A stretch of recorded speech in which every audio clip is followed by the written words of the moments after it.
सर्वांना नमस्कार. श्री पांडुरंग शिक्षण प्रसारक मंडळ संचलित उमा शिक्षण शास्त्र महाविद्यालय पंढरपूर B.एड प्रथम वर्ष आणि द्वितीय सत्राच्या आपण सर्व प्रशिक्षणार्थी या कार्यक्रमाच्या उद्देशानं उपस्थित आपल्या कॉलेजचे प्राचार्य माननीय श्री भगवान सर, या प्रसंगी उपस्थित असलेल्या प्राध्यापिका दुर्गवते मॅडम, तसेच आपल्या कॉलेजच्या इतर शिक्षक वृंद आणि या कार्यक्रमासाठी ज्यांनी नियोजन केलेलं आहे हे डॉक्टर बनगर सर आणि आपण सर्व प्रशिक्षणार्थी. आजचा आपल्या व्याख्यानाचा विषय आहे तो म्हणजे पेपर क्रमांक 5 समकालीन बाहेर आणि शिक्षण या पेपरच्या संदर्भात. आता या मधील मुद्दे दिले तुम्ही त्याच्यावर मी पाहिले. प्रश्नपत्रिकेचं स्वरूप, पेपर कसा सॉल्व, परीक्षेची तयारी आणि नियोजन. वास्तविक पाहता आपण उद्याचे शिक्षक आहात, आपल्याला ह्या सगळ्या बाबी माहितीच असतात आणि त्याचं प्रशिक्षण आपण 2 वर्षामध्ये घेतोय. हे जे शिक्षण आहे हे फक्त विद्यार्थी म्हणून नाही, तर विद्यार्थी शिक्षक या दृष्टिकोनातले शिक्षण. पेपर क्रमांक 5च्या संदर्भात आपण विचार करताना एकूण 4 घटक आहेत. तुम्हाला सिलेबस दिला असेल, सगळे झाले. किती घटक झाले आतापर्यंत? हा, किती घटकांचा अभ्यास झाला आहे असं म्हणायचं? हा, किती घटकांचा अभ्यास झाला? सामाजिक विविधता. हा, म्हणजे मलाही घटक लक्षात येतील कोणत्या चर्चा करण्यासाठी.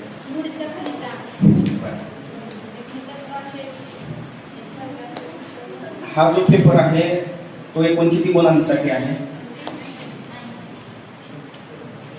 किती मार्कासाठी आहे? 80. टोटल किती गुणांसाठी आहे? 100. त्यामुळं हा पेपर किती मार्कासाठी आहे? 100. पेपरचं सुद्धा वय कमी केलं. माणसाचं वय कसं कमी केलं तसं पेपरचं सुद्धा. पूर्वी सहज मनुष्य किती वर्ष जीवन जगायचं? लगेच म्हणायचं आपण साधारण किती वर्ष जीवन जगता? 100 वर्ष. पेपर सुद्धा किती मार्काचा होता? 100 मार्काचा. आपण ते विसरून गेलो काळाच्या मोकात. आता सुद्धा पेपर किती मार्काचा असताना आम्ही किती मार्काचा केला तो? 100 मार्काचा पेपर असताना किती मार्क म्हणजे 80. 20 मार्क तर आपल्याला देणारच आहेत शिक्षक, हो की नाही? 80 अधिक 20 एकूण 80 अधिक 20 असा 100 गुणांचा हा पेपर. याची सगळी माहिती तुम्हाला दिलेली आहे.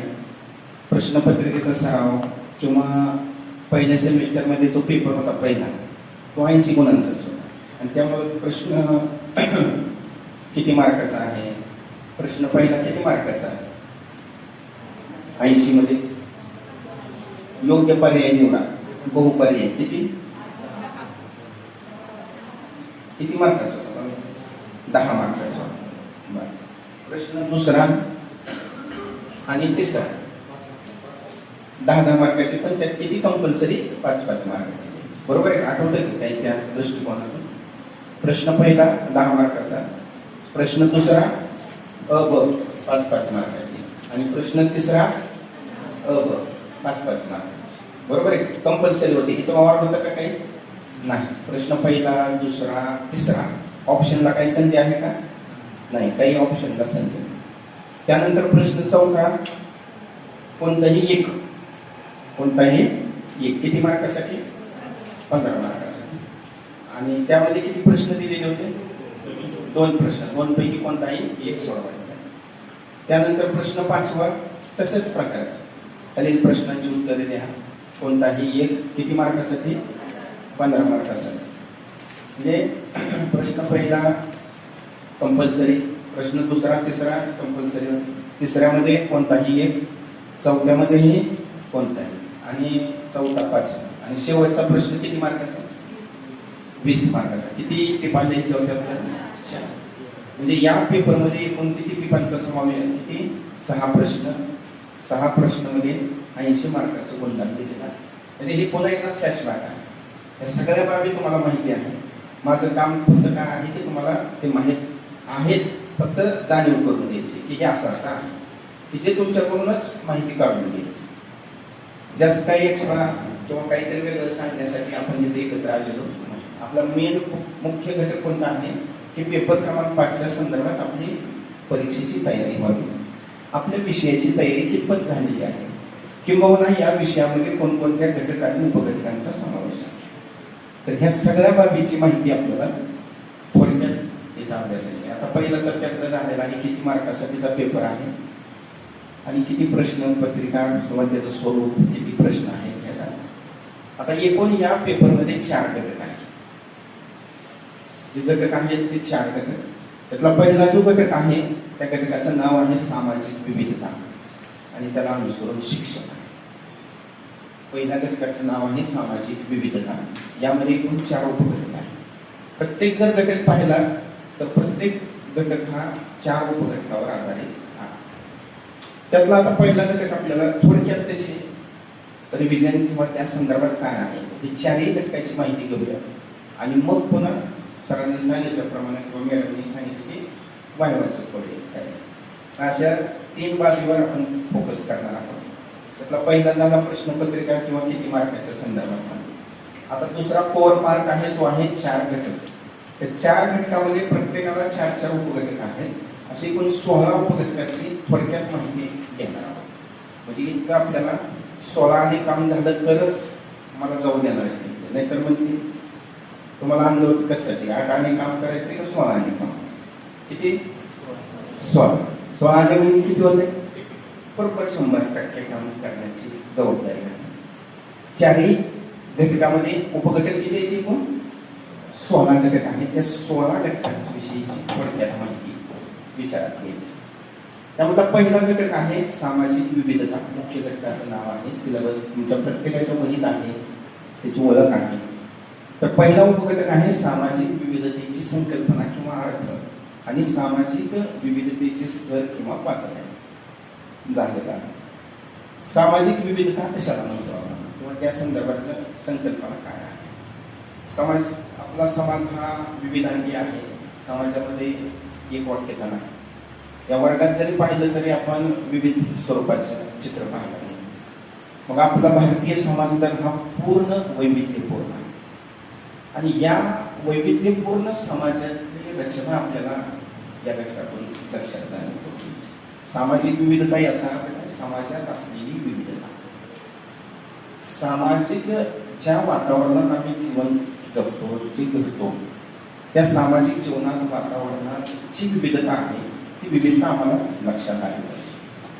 काय होतं, विविधता आहे कारण आम्ही नेहमी म्हणतो की भारत हा विविधतेने नटलेला देश आहे म्हणतो, परंतु आम्हाला विविधता लक्षात येत नाही. जेव्हा आम्ही दैनंदिन जीवन जगत असतो तेव्हा विविधता आम्ही आकलन करून घेत नाही. का घेत नाही तर प्रत्येकाची तुलना दुसऱ्याची लगेच करतो की नाही. घरी आपल्याला एखादं लहान मुलं असेल 5वीचा 4थीचा, त्याला एखाद्या विषयात 100 पैकी इतके गुण मिळाले, लगेच आपण काय म्हणतो तुझ्या मित्राला किती मिळाले. त्याचा आनंद साजरा करण्याऐवजी आम्ही काय म्हणतो तुझ्या मित्राला किती गुण मिळाले. पण आम्ही तिथं लक्षात घेतली का विविधता.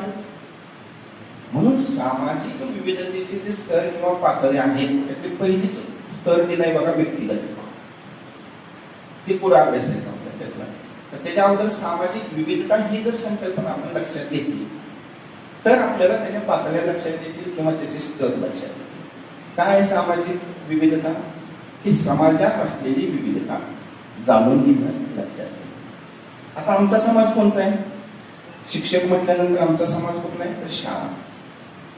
शाळा ही समाजाची छोटी प्रतिकृती आहे आणि त्यामुळे आम्ही नेहमी कोणता समाज लक्षात ठेवायचा, शाळा.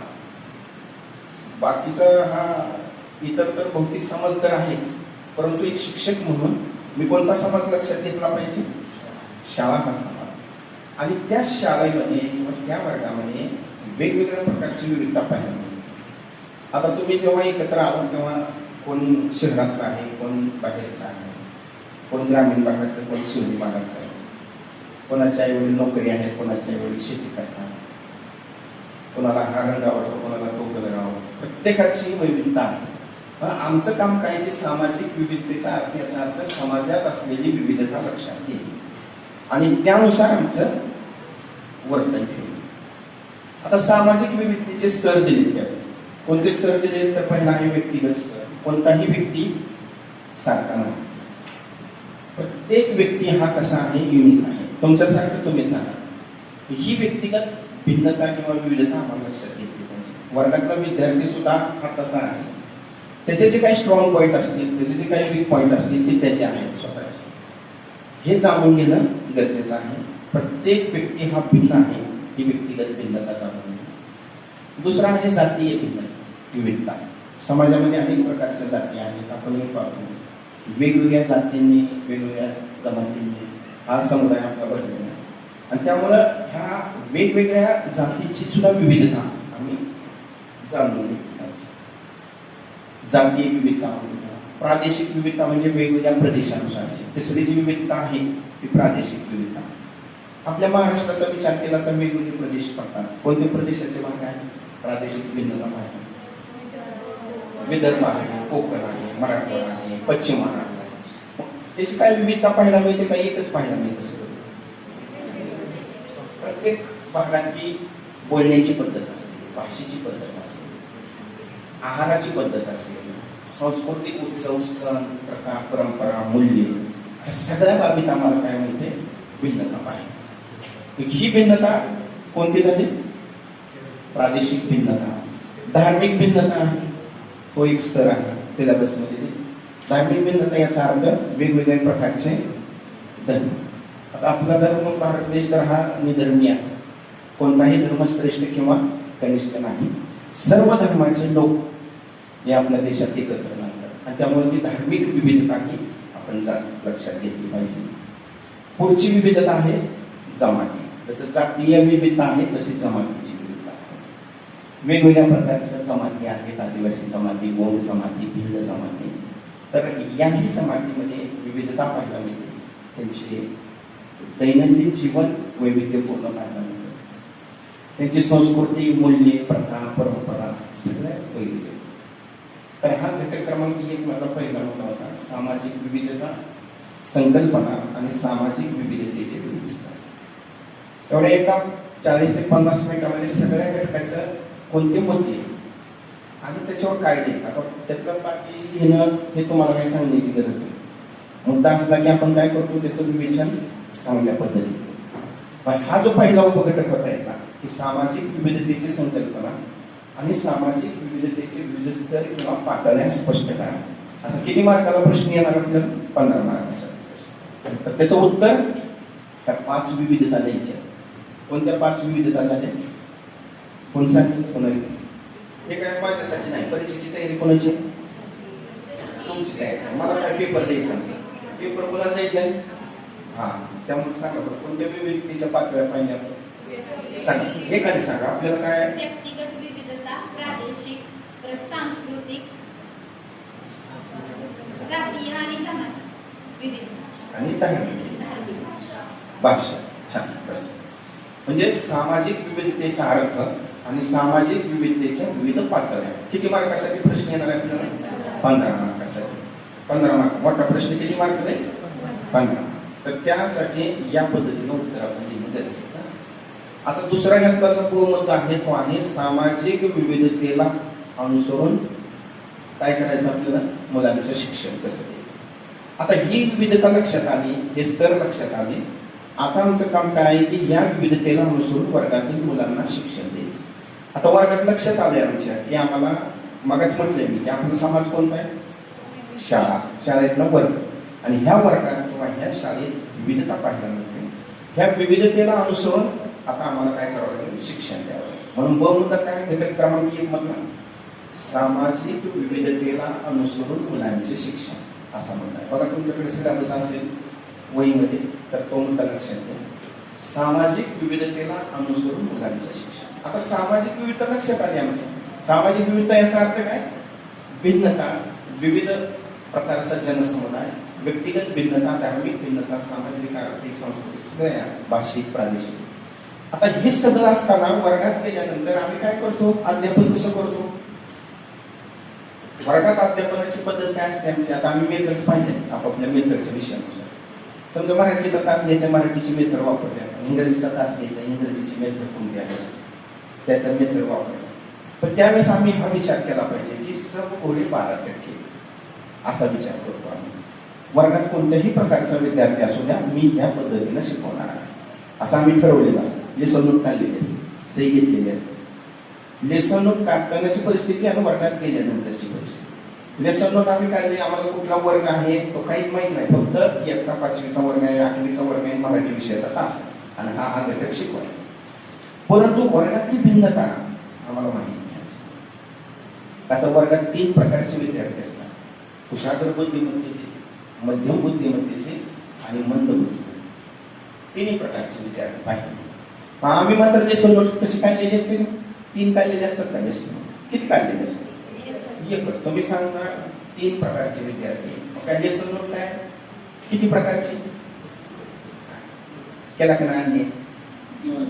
अन्याय केला. आणि घटक क्रमांक ब काय सांगतोय मला? विविधतेला अनुसरून काय करायचंय मला? मुलांचं शिक्षण द्यायचं. आम्ही विविधता लक्षात घेतली का मुलांची?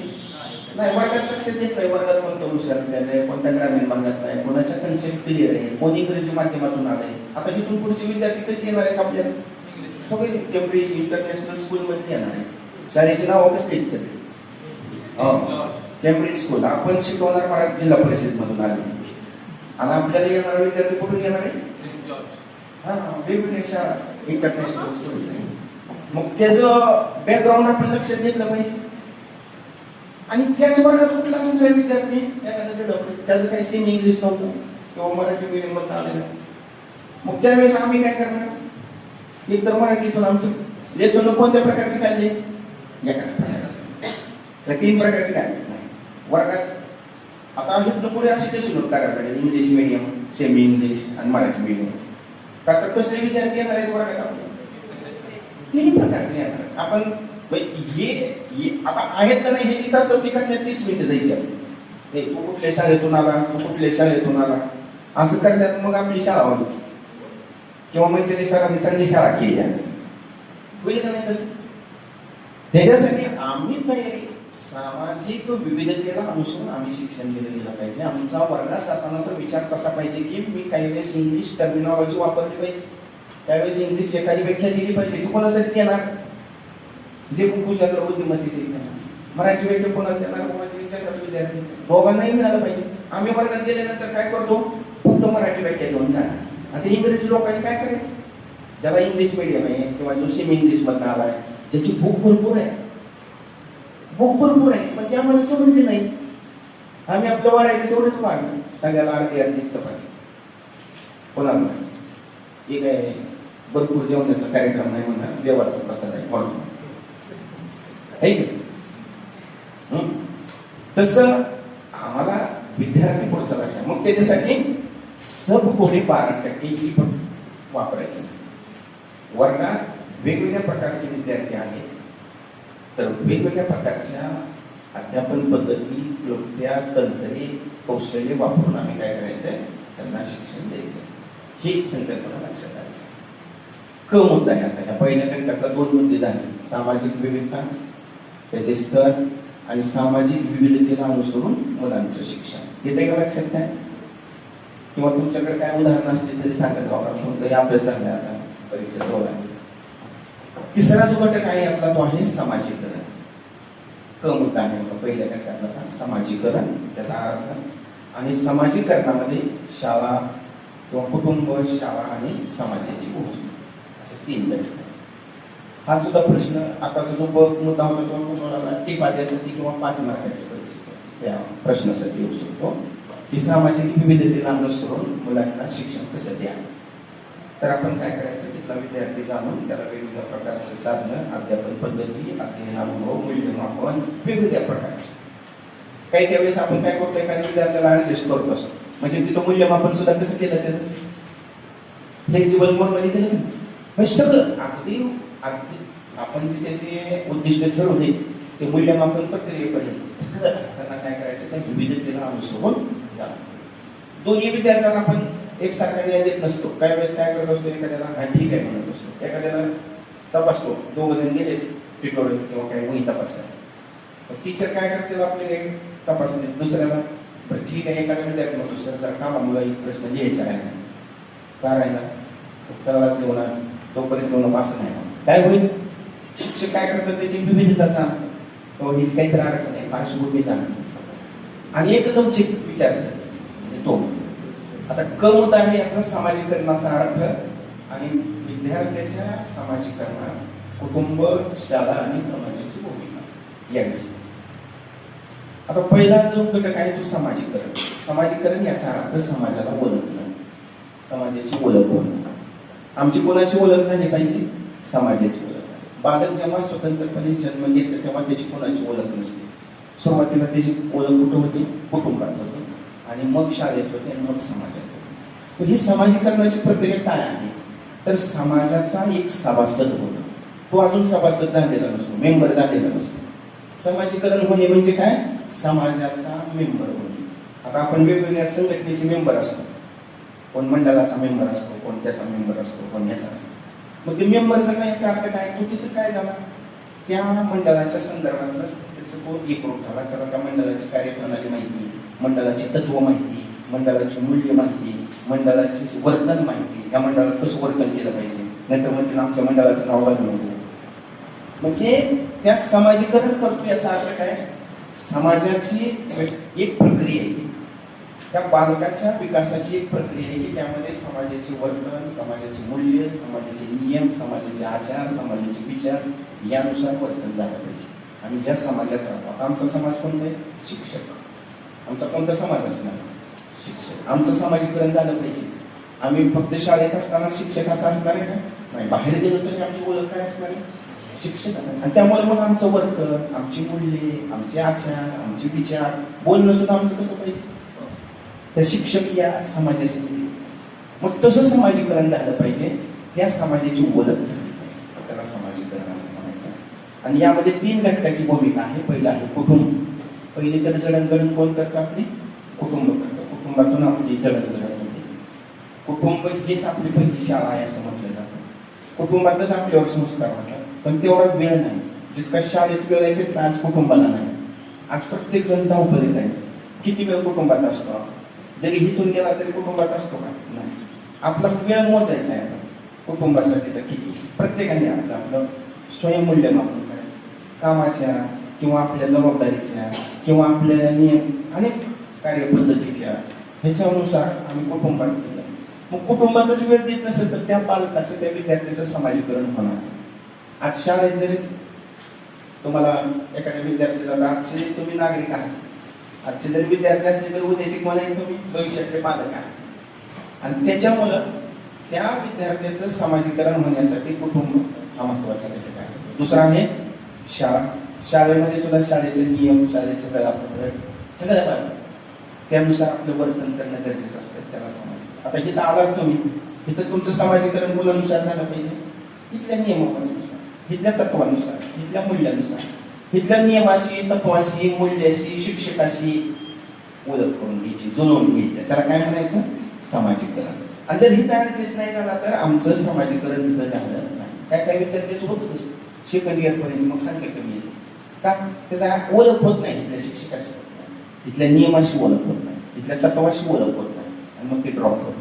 तर तसं न करता काय झालं पाहिजे? आम्ही ओळख. आणि तिसरा आहे समाज. समाजाच्या आपला समाज हा शाळा, कुटुंब, त्याचबरोबर हा दैनंदिन जीवन. इथून बाहेर पडल्यानंतर ज्या समाजामध्ये आम्ही जीवन जगतो त्याची ओळख झाली पाहिजे. नाहीतर आम्ही एकट्याच जगून उपयोग नाही. आम्हाला एकट्यालाच नोकरी लागून काय उपयोग? आपल्याला जरी शिकलो, आपण नोकरी लागली तरी आपल्याला कोण गरजेचं आहे? समाज गरजेचा. आपण आणलेले पिढे कोणाला देणार? एकटेच खाणार. नोकरी लागली 2 वर्ष, पिढे आणले कोणाला देणार? एकटेच खाणार काय? सकाळ दुपार सगळ्या पहिल्या देवा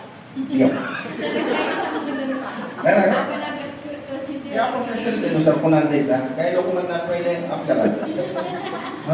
ज्यांनी प्राणीचं पापाने जन्म करे तिथंच प्रदक्षिणा घालायची, तिथंच खायचं, असाही प्रकार ते आपापल्या याच्यानुसार. थोडक्यात काय? समाज महत्वाचा. आणि आज तर इतकं प्रचंड झालाय समाज, इतकं समाजीकरण झालंय, पण ते आमच्या लक्षात येत नाही. काय नाही, देवाच्या नारळ ते काय पेढा जरी तुम्ही करायला गेला तर तिकडे लक्ष नसतंय. हे मी पेढा ठेवून माझा फोटो काढ आणि माझा स्टेटस म्हणजे समाजीकरण कोणासाठी? समाजासाठी. बघा, जगतोय आम्ही समाजासाठी. समाजीकरण झालंय, पण कशाच्या माध्यमातून झालंय? स्टेटसच्या माध्यमातून. किती आकाश आहे आमचा, स्टेटसला फोटो पाहिजे. कोणासाठी? समाजासाठी.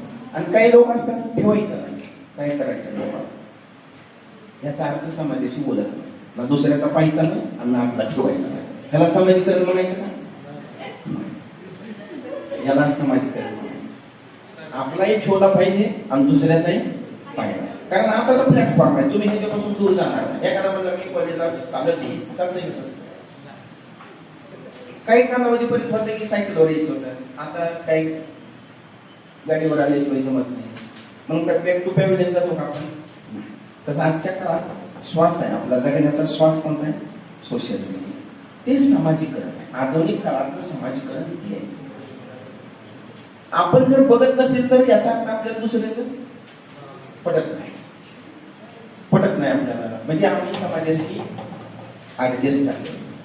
समाजाशी ऍडजस्ट झालो का ते समाजीकरण करायचं. मग जिथं आपलंच पटत नाही, तर वर्गातल्या 50 विद्यार्थ्यांशी कसं ओळख होणार? म्हणून समाजीकरण ही संकल्पना लक्षात घेतली. आणि ह्यातला शेवटचा मुद्दा काय आहे? तर ह्या शिक्षणाच्या सार्वत्रिकरणामध्ये ही सामाजिक विविधतेची आव्हान आहे. मग शिक्षणाचं सार्वत्रिकरण करायचंय, शिक्षण सर्वांपर्यंत पोहोचवायचं, पण आमचा समाज हा विविधांगी आहे, वैविध्यपूर्ण आहे. आणि शिक्षणाचं सार्वत्रिकरण म्हणजे सर्वांपर्यंत शिक्षण पोहोचलं पाहिजे. शिक्षण तर सर्वांपर्यंत पोहोचलं पाहिजे, पण समाज आमचा कसा आहे? वैविध्यपूर्ण. ह्याच्यामध्ये कोणती आव्हानं आहेत? तर सगळे आव्हान आहे. कोणाला भाषेचं आव्हान आहे, भाषी अडचण आहे, आम्हाला संवाद साधता येत नाही. आणि ही अडचण उद्या येणार, आज नाही, कधी येणार आहे? उद्या. का? प्रत्येक विद्यार्थी आता इंग्लिश मिडियम मध्ये येणार, सेमी इंग्लिश मध्ये येणार आहे, आणि तुम्ही त्याच्या पुढे कसं सांगणार आहे?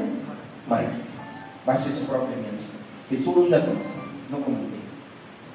कम्युनिकेशन, पहिला पेपर आपण पहिल्या सेमिस्टर मध्ये, दुसरा पेपर बघायचा अभ्यासक्रमांतर्गत भाषा.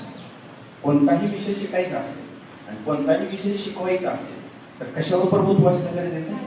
भाषेवर प्रभुत्व असणं गरजेचं. सामाजिक विविधतेमध्ये विद्यार्थ्यांचं शिक्षणाचं सार्वत्रिकरण करताना भाषेची अडचण, भाषेतून संवाद साधणं, परिणामकारक संवाद साधणं हे मोठं आव्हान असतं. जातीय विविधता, धार्मिक विविधता, सांस्कृतिक विविधता, ह्या सगळ्या विविधता काय करणार आहे? आम्हाला शिक्षणाच्या सार्वत्रिकरणामध्ये अडकत. तर इथं झाला घटक क्रमांक 1. एक 10 मिनिटात झाले, पुढची आणखी 10 मिनिटात घेऊ, म्हणजे तुमच्याही सहनशक्तीचा अंत न पाहिजे. तर पहिला घटक झाला, एकूण 4 उपघटक झाले. कोण सांगतो कोणते 4 झाले? एकाने सांगायचं, उभारून सांगायचं. आपलं बीएडचं ट्रेनिंग रोज पाहिजे की घरात सुद्धा बोलताना एकाने तुम्हाला म्हणायचं, बाकीच्या बोलून सामूहिक उत्तरे स्वीकारली होते का नाही वर्गात गेलं? पहिला घटक सामाजिक विविधता, त्याची संकल्पना आणि त्याचे विविध स्तर, आणि त्यामध्ये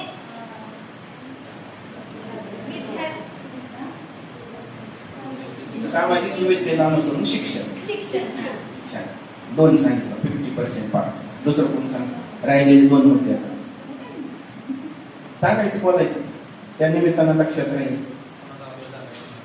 हा, कोणाचा झालाय की नाही, त्यातनं काय चाचपणी करायची का? कोणाचा झालाय, कोणाचा नाही. सांग.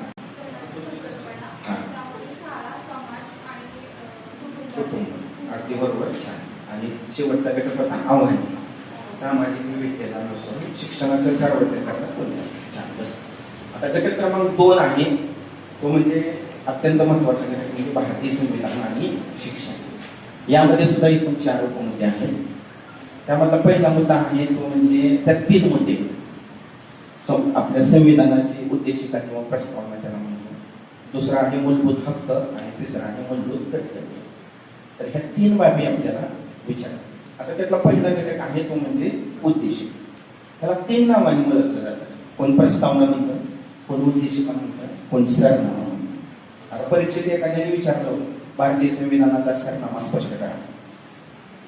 कॉलेजवर येऊन सरला विचारायचं नाही की सरनामा कुठला आहे. उद्देशिका, प्रस्तावना, सरनामा एकच समजायचं. कसं एक फक्त, आणि जर जास्त अडचण आली तर इंग्रजीत बघायचं. कुठला शब्द आहे त्याला? प्रेरणा. मग आता काय त्याची ओळख करून घ्यायची आम्हाला. आता त्याची ओळख करून घ्यायची असेल तर दररोज शाळेमध्ये त्याचं केलं जातं, वाचन केलं जातं. आपल्यापैकी वाचन करीत असतात. आहे का कोणाचं मग ते वाचन पाठ? आम्ही भारताचे लोक. सांगा बरं कोण म्हणतो बघू. पाठीमागायचं त्याच्यामुळे काय सगळेच तयार आहे. हे म्हणजे ओपन बुक एक्झाम आहे. तर ह्या उद्देशिकेमध्ये किंवा सरनाम्यामध्ये त्याचं खूप छान वर्णन केलेलं आहे. आपण खूप नशीबवान आहोत की आपण संविधान आपल्याला मिळालेलं. संविधान हे सर्वोच्च कायदा आहे आपल्या देशात आणि खऱ्या अर्थानं आपली ओळख या संविधानावर आहे. आपण कोण आहोत, काय हे संपूर्ण योगदान त्याला ते संविधान. कधी झालं की संविधान अंमलबजावणी झाली बघा. त्याला आज 75 वर्ष होऊन गेली. किती झाली की नाही? झाली 75 वर्ष होऊन. तरी सुद्धा तितक्याच ताकदीनं योगदान आहे. बरोबर आहे? किती म्हणजे जसं जसं त्याचं आणखी हे होते तसं तसं आणखी त्याचं महत्व किती वाढत जातं दिवसेंदिवस हे लक्षात घ्यायचं. आम्ही तर शिक्षक आहोत मित्रांनो. आम्ही सुद्धा ह्या संविधानाचा चांगला अभ्यास करतो. मग त्याच्यासाठी शाळेमध्ये गेल्यानंतर ती उद्देशिका आमची सुद्धा पाठ पाहिजे. आता पाठांतर नाही पण आकलन झाली पाहिजे. सगळे मुद्दे त्यातले माहीत असतात. काय बघा, आम्ही भारताचे लोक, भारताचे एक सार्वभौम समाजवादी धर्मनिरपेक्ष लोकशाही गणराज्य घडविण्याचा आणि त्याच्या सर्व नागरिकांस सामाजिक, आर्थिक व राजनैतिक न्याय, विचार, अभिव्यक्ती, विश्वास, श्रद्धा व उपासना यांचे स्वातंत्र्य, दर्जाची व संधीची निश्चितपणे प्राप्त करून देण्याचा आणि त्या सर्वांमध्ये व्यक्तीची प्रतिष्ठा व राष्ट्राची एकता आणि एकात्मता निश्चितपणे प्राप्त करून देण्याचा त्यांचे आश्वासन देणारी बंधुता प्रवर्धित करण्याचा संकल्पपूर्वक निर्धार करून आमच्या संविधान सभेत आज दिनांक 26 नोव्हेंबर 1949 रोजी हे संविधान अंगीकृत आणि अधिनियमित करून स्वतः परत. आता हे त्याचं वर्णन झालं आणि हेच वर्णन आम्हाला माहित असते. आम्ही भारताचे लोक, सार्वभौम. सार्वभौम याचा अर्थ कोणाच्याही नियंत्रणाखाली नाही, कोणत्याही परकीय नियंत्रणाखाली. सार्वभौमचा अर्थ लक्षात घ्या, स्वतंत्र. कोणाचंही नियंत्रण नाही. आमच्यावर होतं की नियंत्रण कोणाचं? 150 वर्ष. हा, मोठ्या माणूस 150 वर्ष इंग्रजांचा. आता आहे का तसं? हा, सार्वभौम. समाजवादी, कोणी उच्च नीच, गरीब श्रीमंत कोणी नाही, सर्व समान. धर्मनिरपेक्ष, कोणताही धर्मश्रेष्ठ नाही, कनिष्ठ. वर्णन करायचं, प्रत्येक मुद्द्याचं काय करायचं? वर्णन करायचं आपल्याला. पण ते कशाचं वर्णन करायचं हे माहित पाहिजे. म्हणून हे मुद्दे लक्षात ठेवणं गरजेचं आहे. धर्मनिरपेक्ष, लोकशाही माहितच आहे आपल्याला, अब्राहम लिंकनची. गणराज्य हे काय वंश परंपरेने नाही, इथं निवडून आले जातात. लोकशाही गणराज्य. आणि मग न्याय किती प्रकारचा दिलाय? 3 प्रकारचा. सामाजिक, आर्थिक, राजकीय. स्वातंत्र्य किती प्रकारचं दिलंय? 5 प्रकारचं. विचार, अभिव्यक्ती, विश्वास, श्रद्धा, उपासना. बंधुता किती प्रकारची? समानता, दर्जाची व संधीची समानता दिली. बंधुता दिली. व्यक्तीची राष्ट्र प्रतिष्ठा, राष्ट्रीय एकता आणि एकात्मता दिली का? ती पण बंधुता. ते राष्ट्रीय एकता, अखंडता, हे सगळं कशाचं वर्णन आहे? त्या उद्देशिकेचं. आणि हे आम्हाला 5 मार्कासाठी जरी आला प्रश्न तरी ह्या मुद्द्याला अनुसरून त्यातला दुसरा मुद्दा आहे मूलभूत हक्क. आपल्या संविधानामध्ये एकूण किती हक्क दिलेले आहेत? किती आहेत? हक्क. सुरुवातीला 7 हक्क होते, आता 6 हक्क आहे. कोणते 6 हक्क आहे? पहिला जो हक्क आहे समानतेचा हक्क दिलेला आहे. कायद्यासमोर सर्व समान. कलम 14 असेल, 15 असेल, 16 आहे, 17 आहे, सगळी त्या समानतेच्या हक्क. दुसरा आहे स्वातंत्र्याचा हक्क. आम्हाला स्वातंत्र्य दिले, अभिव्यक्ती स्वातंत्र्य, विचार स्वातंत्र्य, कुठेही भ्रमण करण्याचं स्वातंत्र्य आहे, कुठेही राहू शकतो, स्थळाला पोहोचू स्वातंत्र्य आहे. तिसरा आहे शोषणाविरुद्धचा हक्क. बालकामगार असतील, अनकामगार असतील, वेठबिगारी असेल, त्याच्यापासून मुक्तता हा शोषणाविरुद्धचा हक्क आहे. चौथा हक्क दिलेला आहे तो धार्मिक स्वातंत्र्याचा हक्क. कोणताही धर्म श्रेष्ठ नाही, कनिष्ठ नाही, सर्वांना आपापल्या धर्मानुसार वर्तन आचरण करण्याचा आहे. चौथा दिलेला आहे तो धार्मिक स्वातंत्र्य. पाचवा सांस्कृतिक आणि शैक्षणिक हक्क. यामध्ये मग आता नवीन ऍडिशनल झालं ते आपलं 21 6 ते 14 वयोगटातील बालकांना मोफत सक्तीचं शिक्षण.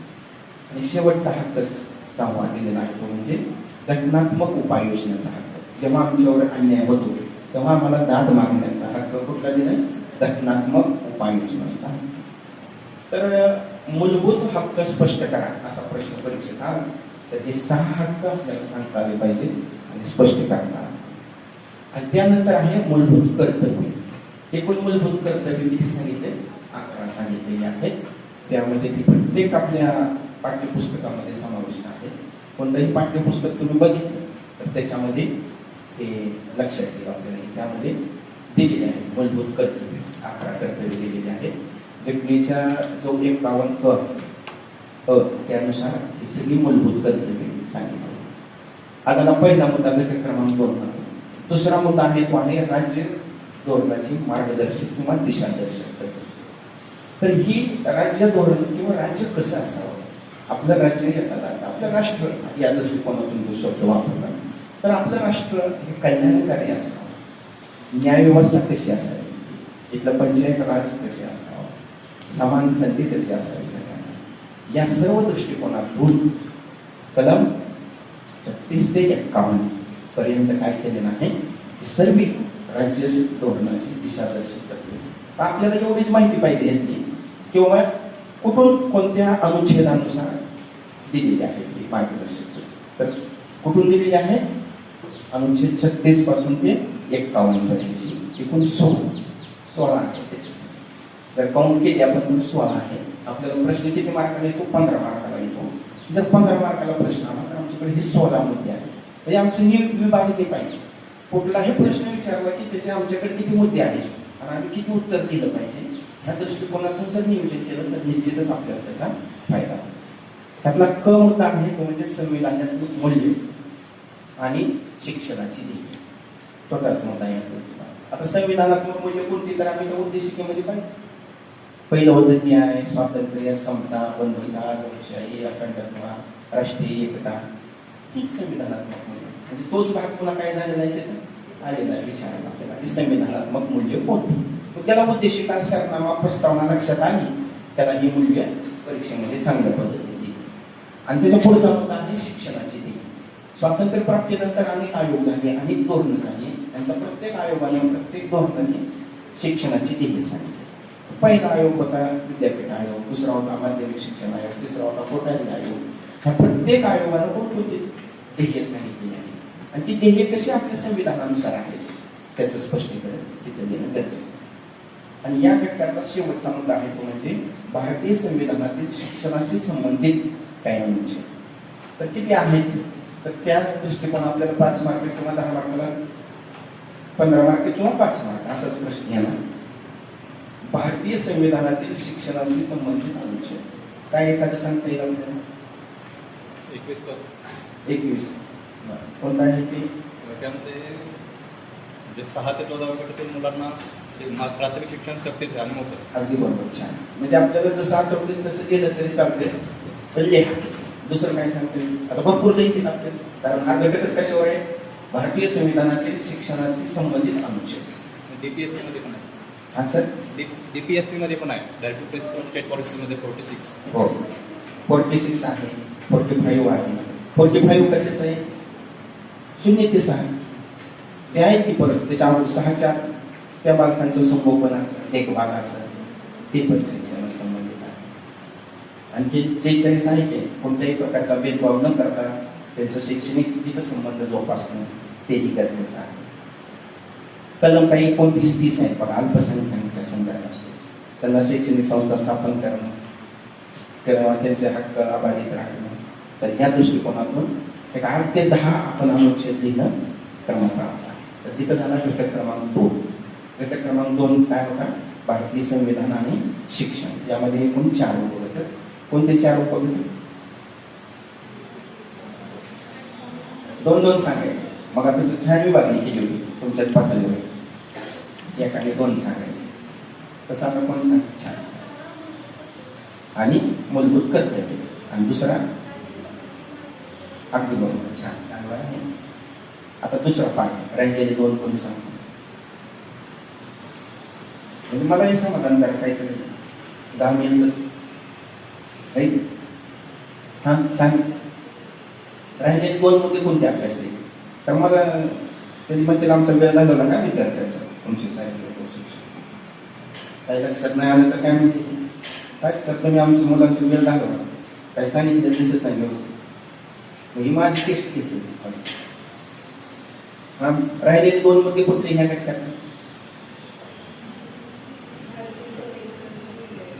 संविधानात्मक मूल्य आणि शिक्षणाची ध्येय, वेगवेगळे आयटम्स आहेत. आणि शेवटचा मुद्दा कुठला होता? शिक्षणाशी संबंधित अनुच्छेद आहे. हा, तर इथं घटक क्रमांक 2 म्हणजे 50% सिलेबस तुमच्यापर्यंत पोहोचवतो. आता घटक क्रमांक 3 आहे, तो आहे सार्वजनिक धोरण, सार्वजनिक शैक्षणिक धोरण आणि शिक्षण, भारतीय शिक्षण कशा पद्धतीने. त्याचा पहिला आहे, त्यामध्ये स्वातंत्र्यपूर्व काळातील धोरण आणि स्वातंत्र्योत्तर काळातील. निम्मा भाग झाला म्हणजे जरा रिलॅक्स झाले तुम्ही पण, आले आता निम्म झाले म्हणजे निम्म होणार, हो की नाही? थांबवायची बस 50% बघू पुन्हा पुढच्या वेळेस संधी मिळाली असं काय नको नाही. तर आता राहिलेलं स्वातंत्र्यपूर्व काळातील 2 धोरण आपल्याला अभ्यासायची सिलेबसमध्ये. तर पहिलं आहे ते म्हणजे पुढचा मेकॉलेज जे पत्रक होतं ते मेकॉलेजचं पत्रक आहे. आणि दुसरा आहे तो म्हणजे पुढचा खलित्याचा माध्यमिक शिक्षणावर काय परिणाम. म्हणजे आता आपल्याला 15 मार्काचा प्रश्न येणार की स्वातंत्र्यपूर्व काळातील शैक्षणिक धोरणे स्पष्ट करा. स्वातंत्र्यपूर्व काळातील शैक्षणिक धोरणे अनेक होती, त्याचा विचार करायला आम्ही आता ChatGPT ला जाणार किंवा कुठेतरी जाणार. स्वातंत्र्यपूर्व काळातील शैक्षणिक धोरणे म्हणजे तिसरीच कोणतरी येणार. आम्हाला सिलेबस मध्ये किती सांगितले? 2 सांगितले. त्या दोन्हीवरच विस्ताराने माहिती द्यायची. आम्ही काय करणार? स्वातंत्र्यपूर्व काळातील म्हणले या किती पण तसं चालेल ना? फक्त आपल्याला सिलेबस मध्ये किती दिले? 2च दिले. एक पहिला आहे मेकॉलेज पत्रकाचा शिक्षणावर काय परिणाम झाला आणि दुसरा आहे पुढच्या त्याचा माध्यमिक शिक्षणावर काय परिणाम. आता तर पहिला आहे तो मेकॉलेजचा. आता मेकॉलेज याचा अर्थ आपल्या देशावर ईस्ट इंडिया कंपनीचं सरकार माहिती होतं, त्याची थोडी पार्श्वभूमी. कधी स्थापना झाली ईस्ट इंडिया कंपनीची? 1600. ठीक. आणि तिथून सुरू केलं त्यांनी हळूहळू भारतात साम्राज्य विस्तार करण्याचं. ते म्हणतो की आपण काय म्हणून आले आणि काय झाले? व्यापारी म्हणून आले आणि राज्यकर्ते झाले. म्हणजे लोक येतात काहीतरी म्हणून आणि होतात काहीतरी होतेच की. ते काय संपूर्ण परिस्थितीच तशी असते.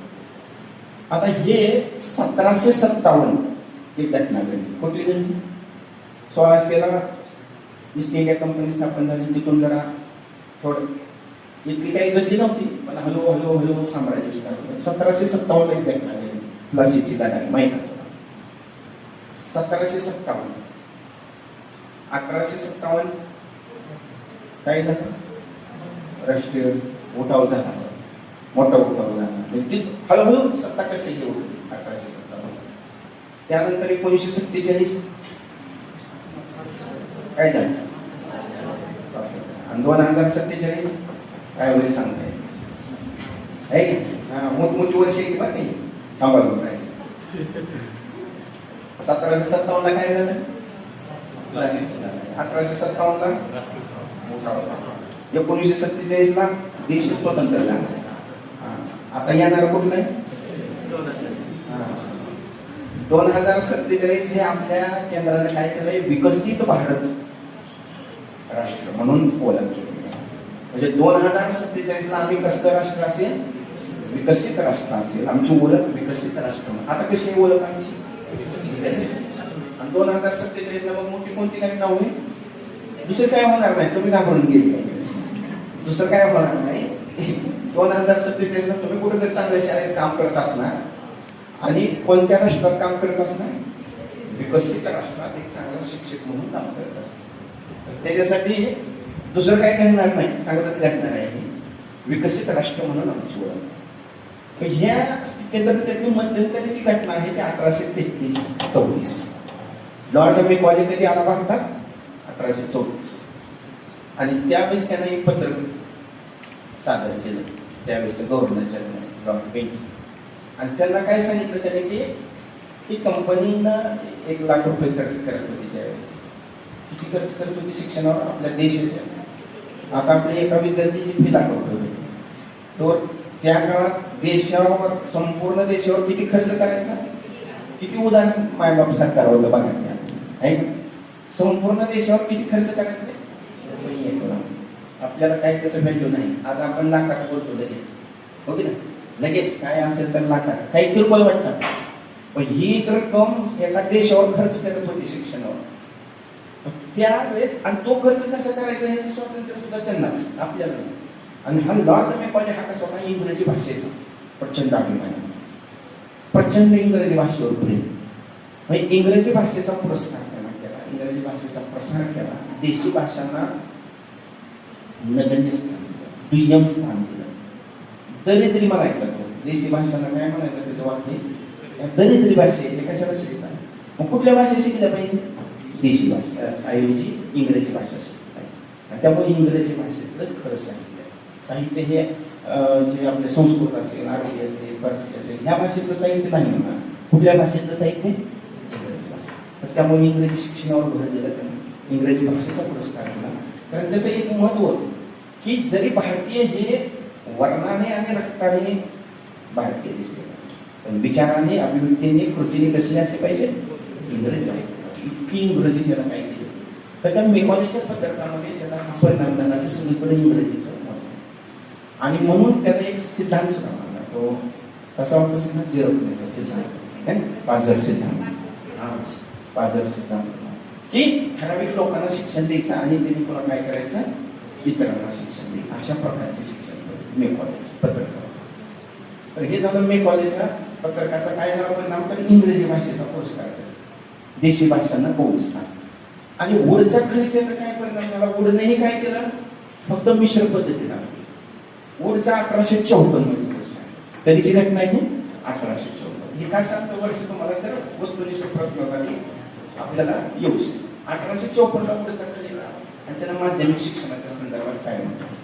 त्या वुडच्या खाली त्यानं काय केलं? इंग्रजी भाषेबरोबर देशी भाषा असणार. तो काही वन वे नव्हता, एक मार्गे नव्हता. त्यानं संमिश्र पद्धती सुरू केली. आपल्याकडे कसं आहे ऑनलाईन ऑफलाईन, तसं त्यानं देशी भाषा, परकीय भाषा दोन्ही नाही.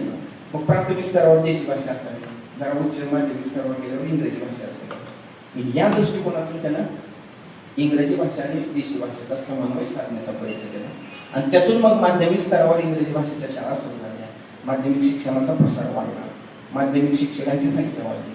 माध्यमिक, कारण त्या काळात माध्यमिक शिक्षण हे काही लोकांचं शेवटचं शिक्षण, आणि त्यामुळे तिथपर्यंत शिक्षण देणं गरजेचं होते त्या लोकांना. सुधारणेचं पर्व होतं. आणि त्यामुळं या माध्यमिक शिक्षणाच्या संदर्भात त्या पुढच्या खरेदीची परिणाम करत आला.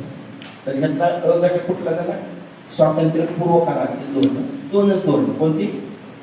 मेकॉलेचं पत्र आणि वुडचं. आता त्याच्यानंतर आहे स्वातंत्र्योत्तर काळातील शैक्षणिक धोरण. त्यामध्ये प्रत्येकाची वैशिष्ट्ये दिली. आता पहिलं काय आहे? माध्यमिक शिक्षण आहे किंवा त्याला मुद्रिया आहे 1952. आता आपण माध्यमिक शिक्षक पण आहोत. आपल्या सर्वांना माध्यमिक शिक्षण आयोग माहीत नाही. इतर आयोग जरी माहीत नसले तरी काय एवढं नाही, पण कुठला आयोग माहीत पाहिजे आपल्याला? माध्यमिक शिक्षण. या माध्यमिक शिक्षण आयोगाला कुठला आयोग म्हटलं जातं? मुद्रिया आयोग. का म्हटलं जातं मुद्रिया आयोग? तर या आयोगाचे अध्यक्षच होते लक्ष्मण स्वामी मुद्रिया, आणि म्हणून त्यांच्या नावानं हा आयोग ओळखला जातो. 1952. आणि ह्या मोदलिया आयोगानं शिक्षण क्षेत्रामध्ये बऱ्याच प्रमाणात म्हणजे माध्यमिक शिक्षणावर भर देणार असल्यामुळं त्या क्षेत्रात काय मग त्यांनी एक कोणती पद्धती सुरू केली बाबा नवोदय विद्यालय.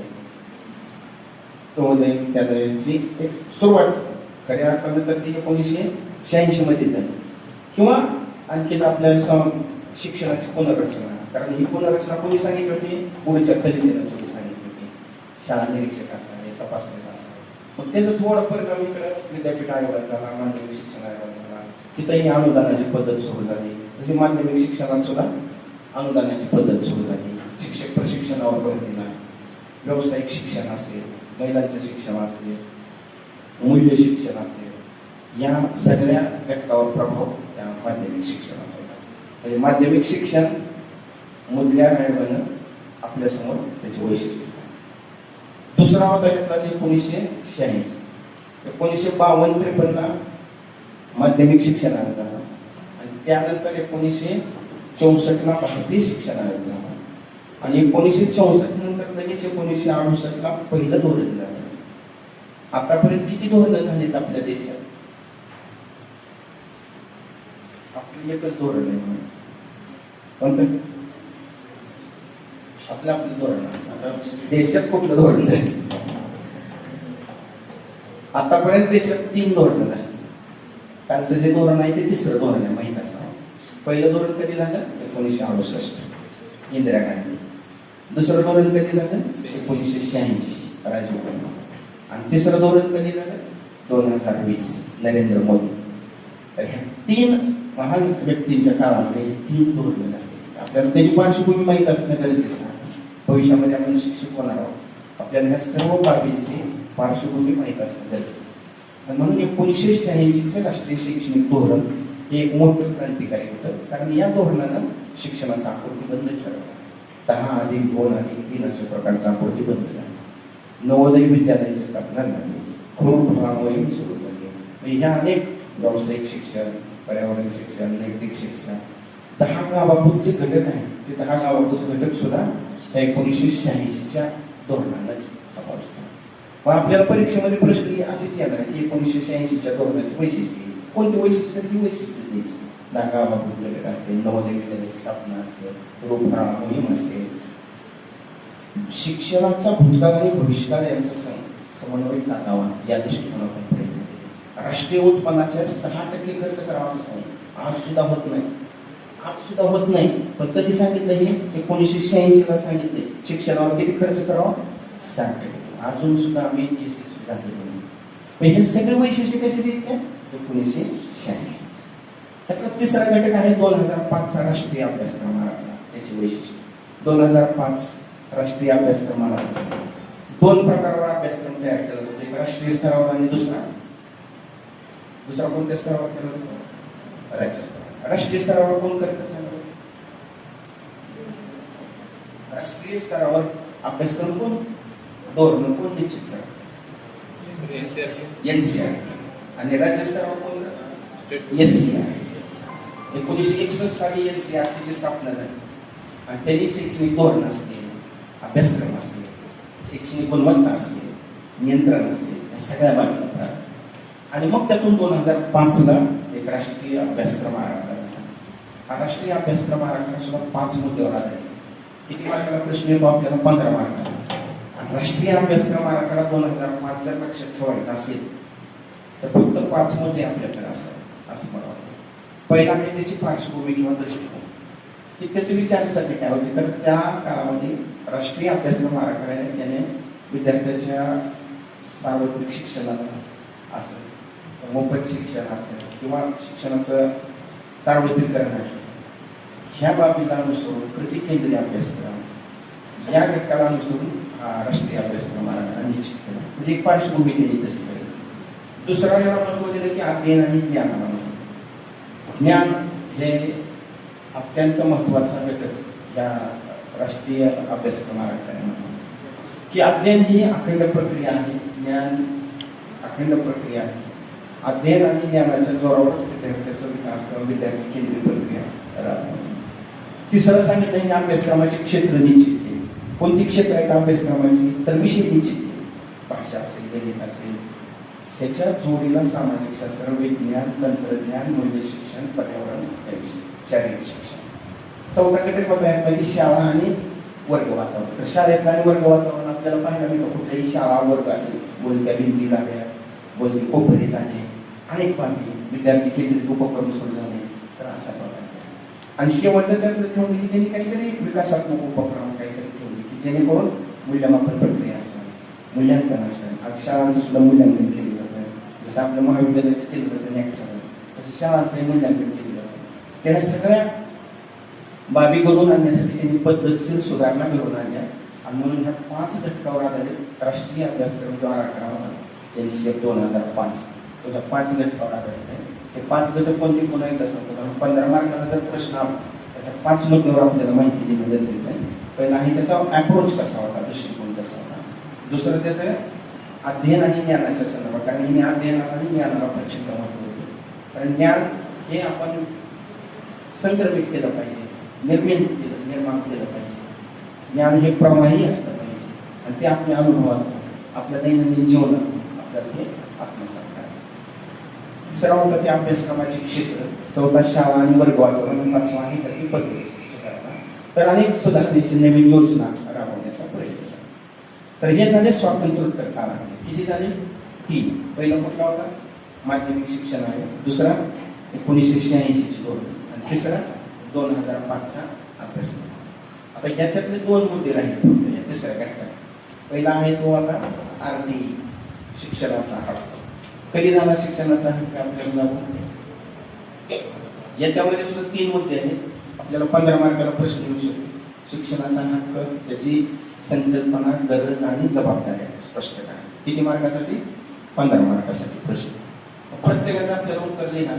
संकल्पना, त्याची गरज आणि त्याचे जबाबदारी. आता संकल्पना काय आहे?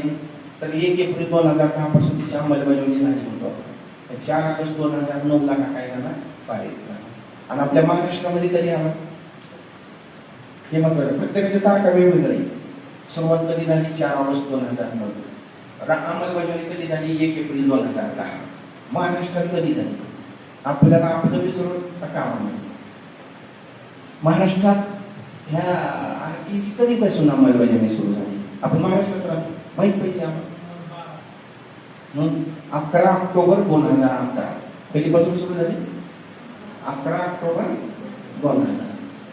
मला सगळं 11 लक्षात ठेवायचं. 10 ऑक्टोबर म्हणजे 10 येत. 11 ऑक्टोबर 2011 पासून महाराष्ट्रात तिची अंमलबजावणी.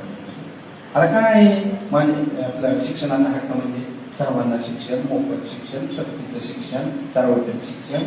आणि त्याची महत्वाची आहे ते म्हणजे 25% आरक्षण. म्हणजे जेव्हा आपल्याला RTE बद्दल बोललं जातं, शिक्षणाचा हक्क, तेव्हा ही संकल्पना आपल्याला माहीत असणं गरजेचं आहे. मोफत शिक्षण, सक्तीचं शिक्षण, सार्वत्रिक शिक्षण आणि 25% आरक्षण. कशात? शिक्षण. कशात आरक्षण आहे? शिक्षण. तेव्हा 1 किलोमीटरच्या प्राथमिक शाळा, 3 किलोमीटरच्या माध्यमिक शाळा तर मिळेल या दृष्टीने. दुसरं गरज काय? गरज आहे तर 6 ते 14 वयोगटातील मुलांना मोफत सक्तीचं सार्वत्रिक शिक्षण मिळालं पाहिजे. शिक्षणाची गुणवत्ता वाढली पाहिजे. शिक्षण विद्यार्थी केंद्रित बनलं पाहिजे. शिक्षणाच्या सोयी सुविधा मिळाल्या पाहिजे. ह्या सगळ्या. आणि जबाबदारी कोणाच्या? तर प्रत्येकाची जबाबदारी. शासनाची जबाबदारी. शासनाची काय जबाबदारी? धोरण राबवणं, अनुदान देणं, सुविधा पुरवणं. शाळेची काय जबाबदारी? अशा प्रकारची अंमलबजावणी. शिक्षकाची जबाबदारी काय? वर्गातल्या विद्यार्थ्याला आणणं, त्याला टिकवणं, शिकवणं, त्याला मारहाण न करणं, त्याला न बोलणं, सगळं RTE मध्ये सगळं आहे. तेव्हा शाळेची झाली, शिक्षकाची झाली, पालकाची सुद्धा जबाबदारी. त्या मुलाला शाळेत आणणं, सोडणं, जबाबदारी पालकाची सुद्धा. आणि मुलांची सुद्धा जबाबदारी शाळेत शिकणं, ड्रॉपआउट न करणं, शाळेत टिकून राहणं. हे प्रत्येकाची जबाबदारी आहे. कोणापासून कुठपर्यंत येते? शासनापासून ते विद्यार्थ्यापर्यंत. शासन, शाळा, शिक्षक, पालक, बालक सगळ्याची जबाबदारी. तर ही RTE या दृष्टिकोनातून. आणि शेवटचा मुद्दा आहे आपला 2020च्या शैक्षणिक धोरणाचे, राष्ट्रीय शैक्षणिक धोरणाचे वैशिष्ट्य. आता 2020 तर परवा चालू आहे आपल्याला. हे 3रं धोरण आहे. त्याची ओळख काय आहे माहिती आहे?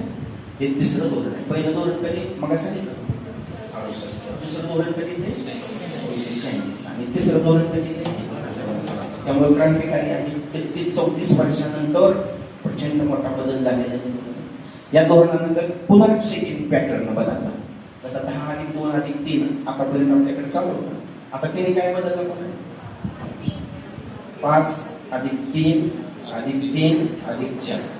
पहिली 5 वर्ष पायाभूत, दुसरी 3 वर्ष तयारीची, तिसरी 3 वर्ष मिडल माध्यमिक आणि पुढची 4 वर्ष उच्च माध्यमिक. तर अशा पद्धतीने शिक्षणाचा पॅटर्न त्यांनी ठरवलेला. त्याचनंतर जे बहुशाखीय आपण पाहतो, कुठलीही एक शाखा राहिलेली नाही. आता बहुशाखीय शिक्षण झालेलं, मल्टीडिसिप्लिनरी प्रकारचं शिक्षण झालेलं आहे. म्हणजे वेगवेगळ्या पद्धती आपण वेगवेगळ्या पद्धतीने घेऊ शकतो. हे आहे. आणि त्यानंतर तंत्रज्ञानाचा प्रभाव. आता या नवीन धोरणामध्ये कशाचा प्रभाव झालेला? तंत्रज्ञान आधारित, AI आधारित. सगळीकडे आपल्याला कशाचं तंत्रज्ञान राहतं माहिती? काय म्हणतो त्याला आपण? Artificial intelligence. त्याला आपल्या भाषेत काय म्हणतो आपण? शॉर्टमध्ये AI. आपला देश प्राचीन परंपरा आहे, संस्कृती महान आहे. पूर्वीपासून आपण आईला स्थान देण्यात आलेलं आहे. देतो का? पहिलं स्थान कोणाला? आणि आता सुद्धा कोणाला स्थान द्यायचं आहे आपल्याला? AI म्हणजे सुद्धा कोण आहे? आई. म्हणजे हे युनिव्हर्सल चिरंतन टिकणं.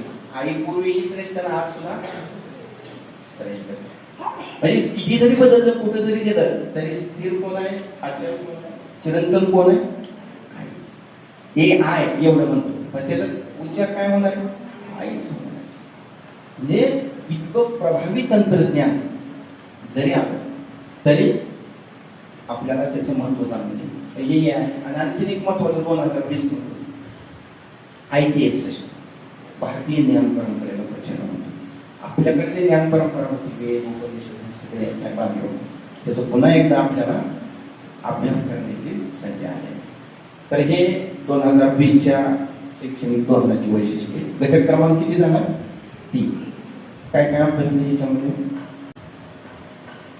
अनेक बाबी अभ्यासल्या. स्वातंत्र्यपूर्व काळातील धोरण, स्वातंत्र्योत्तर काळातील धोरण, RTE आणि 2020चं. आता शेवटचा घटक, त्या घटकाचं नाव काय आहे? भारतीय शिक्षणाचा विकास. बरोबर. यामध्ये सुद्धा एकूण 4 घटक आहेत. त्यातला पहिला घटक आहे शालेय शिक्षणासाठी निधीचं वितरण, आर्थिक तरतूद कशी करायची. आता शालेय शिक्षणासाठी निधी कसा वितरण केला जातो? कोण करतं? कारण शासन करतं, केंद्र शासन, राज्य शासन. कोणत्या माध्यमातून करतं ते? कशा प्रकारे निधी वितरण केला जातो शाळेमध्ये?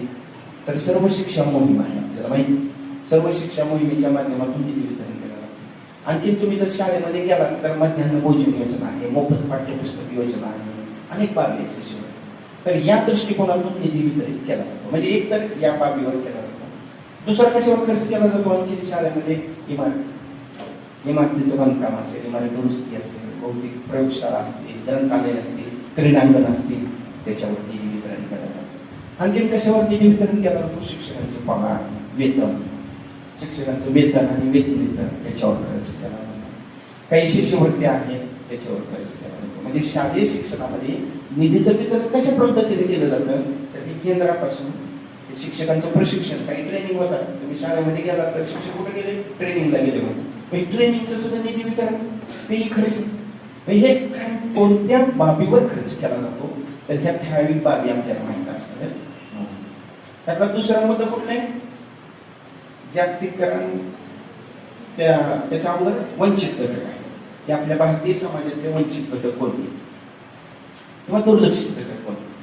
तर आपला भारतीय समाज सुरुवातीलाच पहिला विविध स्वरूपाचा, विविधांगी आहे, वैविध्यपूर्ण आहे. आणि त्याच्यामध्येच हा जो काही घटक आहे, मार्जिनलाइज्ड होतो त्याला म्हटलं जातं. तर ते कोणते घटक आहेत? त्याचे 5-6 घटक आहेत, ते माहीत असतात आपल्याला. कोणते आहेत माहीत असतील तुम्हाला? कोणते आहेत ते सांगा. पहिला अनुसूचित जाती, दुसरा अनुसूचित जमाती, 2 झालेले. तिसरा दिव्यांग म्हणायचे, दिव्यांग आहे. तिसरा आहे 3 झाले दिव्यांग. चौथा महिला आहे. आणि चौथा आहे अल्पसंख्याक. या सर्वांच्या बाबतीत तरतूद केली आहे. प्रत्येकांना शिक्षणाच्या प्रवाहात येण्यासाठी जरी दुर्लक्षित वंचित घटक असतील तरी प्रत्येकांना शिष्यवृत्ती असतील किंवा शिक्षणाच्या मुख्य प्रवाहात आणण्यासाठी शासन स्तरावर प्रचंड प्रयत्न SC, ST, अनुसूचित जाती, अनुसूचित जमाती म्हणतो. महिलांच्या बाबतीतही महिलांचं सक्षमीकरण करण्याचा प्रयत्न आहे. अनेक मोहिमा राबवलेल्या आहेत. महिलांचं स्वतंत्र बजेट सुरू आहे आता. म्हणजे अनेक बाबी महिलांच्या सक्षमीकरणात आहे.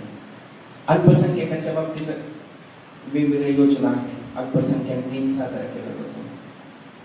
अल्पसंख्याक दिन हक्क, अल्पसंख्याक हक्क दिन कधी साजरा केला जातो? म्हणजे त्यांच्या हक्कांची जाणीव व्हावी, उद्बोधन व्हावं, जाणीव जागृती व्हावी, या दृष्टिकोनातून 18 डिसेंबर रोजी अल्पसंख्याक हक्क दिन, मायनॉरिटी राईट डे साजरा केला जातो आपल्या देशात. या दृष्टिकोनातून त्यांना शिक्षण जरी वंचित घटक आहे, दुर्लक्षित घटक आहे, तरी शिक्षणाच्या मुख्य प्रवाहात येण्यासाठी अशा प्रकारचे प्रयत्न केले जातात. तिसरा घटक आहे आपला की या घटकावर हे जे वंचित घटक आहेत त्यांच्यावर जागतिकीकरण, खाजगीकरण आणि उदारीकरणाचा कसा प्रभाव झाला. म्हणजे 1991 पासून हे सुरू झालं जागतिकीकरण, खाजगीकरण, उदारीकरण. जागतिकीकरण याचा अर्थ मुक्त बाजारपेठ झाली. मुक्त बाजारपेठ झाली, आर्थिक व्यवस्था मजबूत, आयात निर्यातीवरचं नियंत्रणच नाही. म्हणजे त्याचा मग ह्या घटकावर काय परिणाम झाला तर काही सकारात्मक परिणाम झाला, काही नकारात्मक परिणाम झाला. अनेक उद्योगधंदे, छोटे छोटे उद्योगधंदे हे जे करत होते त्यांना मोठी बाजारपेठ मिळाली, मोठं व्यासपीठ मिळालं. आपल्या गावाकडचे एखादं पीक असेल, डाळिंब असतील, केळी असतील, परदेशात चालेल, आपल्या गावातनं बघून, आपल्या शेतातनं बघून, हे एक मोठी अर्थव्यवस्था निर्माण झाली. दुसरा जो आहे त्याला खाजगीकरण, म्हणजे खाजगी व्यवस्था, शासनाचं नियंत्रण नाही, खाजगीकरण झालेलं. आपल्या शिक्षणाच्या बाबतीत आपण काही इतर बाबतीतलं बघायचं नाही, शिक्षणाच्या बाबतीत सुद्धा खाजगीकरण झाले. अनेक शाळा उदयास आल्या म्हणून तर आपल्याला प्लॅटफॉर्म तयार झाले. तिथून बाहेर पडला की लगेच आहे तुम्हाला 15,000 20,000चा जॉब. कशामुळे झालं ते? खाजगीकरणामुळे. पूर्वी असं नव्हतं, लोक 10-15 वर्ष फुकट काम करायचे पत्र्याची शाळेत काम. आता मोठमोठ्या चांगल्या शाळा, दर्जेदार शाळामध्ये जाऊन तुम्हाला 15-20,000 पॅकेज मिळू शकतो. हे खाजगीकरणाचा आपण उदारीकरण, मुक्त स्वतंत्र शिक्षण झालेलं आहे. तर ह्या जागतिकीकरण, खाजगीकरण आणि उदारीकरणाचा ह्या घटकावर काय परिणाम झाला? काय सकारात्मक झालं, काय नकारात्मक झालं, दोन्ही बाबतीत. आणि शेवटचं घटक आहे 16 नंबर 16 विसरायचं नाही. कितवा नंबर आला? 16 नंबर आला. त्याचा आहे त्रिभाषा सूत्र. म्हणजे शालेय स्तरावर किती भाषेचा अध्ययन केलं जातं, अध्यापन केलं जातं? 3 भाषेचं. ह्याची सुरुवात करून झाली 1968 सुरुवातीला मांडण्यात आली, 1986 पासून पुन्हा ते राबवण्यात आले. आणि त्रिभाषा सूत्र मराठी, हिंदी आणि इंग्रजी. कोणती? पहिल्या मातृभाषेलाही प्राधान्य असावं, दुसरं राष्ट्रीय भाषेला, आणि तिसरं परकीय भाषा, जागतिक स्तरावरची भाषा, आंतरराष्ट्रीय भाषेला प्राधान्य. यातून काय व्हावं की तिने बहुभाषिक झालं पाहिजे. विद्यार्थ्यांना काय झालं पाहिजे? आपण लिहितो की बायोडेटामध्ये लँग्वेजेस नोन लिहितं का? बायोडेटामध्ये काय लिहितो? कोणत्या कोणत्या भाषेची ओळख आहे? तर मराठी, हिंदी, पुन्हा घाबरत इंग्रजी लिहितोय का? म्हणजे का? तर पहिलीपासून 5वी पहिलीपासून शिकले की आता इंग्रजी पहिलीपासून सुरू आहे, आपण त्याच्या अगोदरपासून सुरू आहे. 2001 पासून तर झाली पहिलीपासून इंग्रजी. म्हणजे त्याही भाषेची ओळख आहे. 15-20 वर्ष आम्ही त्यात घातलेली याचा अर्थ आम्हाला इंग्रजीची माहिती. त्यामुळे न घाबरता द्यायचं मराठी, हिंदी आणि इंग्रजी तिन्ही भाषेवर आम्हाला काय ओळख आहे त्याचं कळू. तर असा हा त्रिभाषा. तर हा पेपर क्रमांक 5. म्हणजे या पेपरमध्ये एकूण 4 घटक आणि 16 उपघटक आहेत. आणि एकूण थिअरी 80 मार्काचे आणि 20 मार्काचे प्रॅक्टिकल, असा 100 मार्काचा पेपर.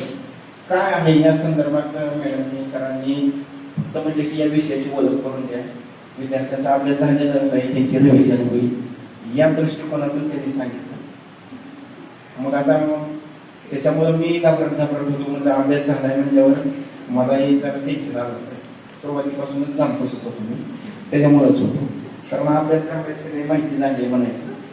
तर माझ्या पद्धतीनं तुमच्यापर्यंत हे घटक कसे लक्षात राहील, हा पेपर कसा लक्षात राहील या दृष्टिकोनातून सांगण्याचा प्रयत्न केलेला आहे. मला वाटतं आपल्यापैकी काही जणांच्या लक्षात आला असेल, कोणाकोणाच्या लक्षात आला त्याने आपल्या 1-2 प्रतिक्रिया देऊ शकता. हे झाल्यानंतर किंवा काय लक्षात आलं कोण सांगतो झालं आता आपलं सेशन झालं. पाण्याची बाटली आणली म्हणजे थांबा, आज झालं. तर हा पेपर तुमच्यापर्यंत पोहोचवण्याचा प्रयत्न केला, परीक्षेचं स्वरूप. आणि आता ह्याचा एक छोटा भाग राहिला तो म्हणजे व्हायवाचं काय आहे. तर त्याच्या अगोदर मधल्या गॅपमध्ये फक्त एक 2-3 लोकांनी सांगितले काय लक्षात काय आलं, कारण वेळेचा अपव्यय नको.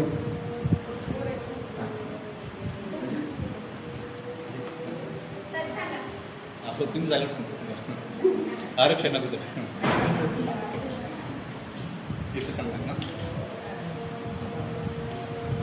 खरं तर सर म्हणजे गेल्या सेकंड सेमिस्टरमध्ये जे काही आपला हा घटक आहे समकालीन भारत आणि शिक्षण, त्या पूर्ण जे काही 4 महत्त्वाचे घटक आहेत त्याची उजळणी खूप छान प्रकारे झाली सर्वांसाठी मला असं वाटतं. म्हणजे अगदी आपले म्हणजे काय म्हणतात त्याला सामाजिककरण काय आहे तो पहिला घटक असेल, किंवा पुढचा फलिता असेल, मेकॉलॉजीचं जे काही पत्रक असेल, त्यानंतर भारतीय राज्यघटना तिचा सरनामा असेल, किंवा त्याच्यानंतरचे काही आयोग आहेत जे शैक्षणिक क्षेत्रावर आधारित आहेत. म्हणजे एकूणच वेळेअभावी थोडक्यात सांगतोय. म्हणजे 4ही घटक आणि त्याचे जे काही 16 उपघटक आहेत ते अत्यंत छान प्रकारे आम्हाला उजळणी झालेली आहे. वेळेचा अपव्यय झालेला नाही तसं नाही, अगदी म्हणजे एका तासात बरोबर कॅमेरामध्ये टाईप सुरू आहे. होय. आणखी म्हणजे लक्षात आलंय का आपल्या काय, किंवा त्याचं काय झालं म्हणजे मला जाताना पहिला सर एक क्वेश्चन राहिला मला, म्हणजे रिपीटेड सर पेपर कसा सोडवायचा आणि वेळेचे नियोजन यावर बोलायचं बाकी. करू दे, बोलू. पेपर कसा सोडवायचा हा. आणि वेळेचं नियोजन. आणखी म्हणजे ह्या सिलेबस 4 घटकाच्या बाबतीत काय झालं?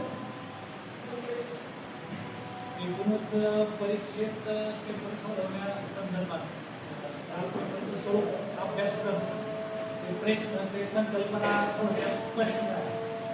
त्यांना नाही समजलं ते मी अजून थोडा अभ्यास करतो ह्या संदर्भात.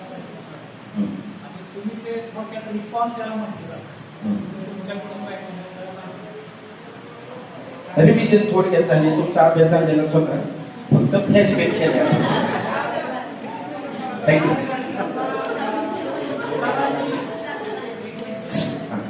सरांनी अगदी कमी वेळात म्हणजे ऍक्च्युली हा पेपर समजून घेण्यासाठी प्रगत पुरेसा नाही, परंतु सरांनी अगदी कमी वेळात 4ही घटक अतिशय चांगल्या पद्धतीने असं माझं थँक्यू. बोला. तर तुम्ही म्हणजे मध्ये म्हणताय की अभ्यास तुमचा झालाय, तो तुमचा कोड गैरसमज आहे. तर आम्हाला आता क्ल्यू मिळाला तुमच्या मार्गदर्शनामुळे. हे घेतल्यावर तरी म्हणजे डोक्यात येईल की हा पॉईंट आहे, आणि परीक्षेच्या अनुषंगाने आम्हाला तुमच्या मार्गदर्शनाचा खूप मोठा म्हणजे फायदा होतो. थँक्यू. अजून कोण म्हणताय सांगायचं आपले मुक्त स्वातंत्र्य. तर हे 4 घटक जे होते त्या 4 हा बोला काय म्हणजे जर कोण असेल तर, नाही तर पुढचा घटक.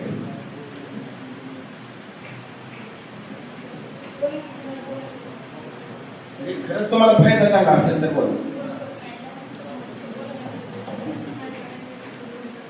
म्हणजे ह्या पेपरचे आपण किती 4 घटक 16 उपघटक लक्षात आले, किंवा आता काय तयारी करायची आहे म्हणजे तेवढंच लक्षात राहील.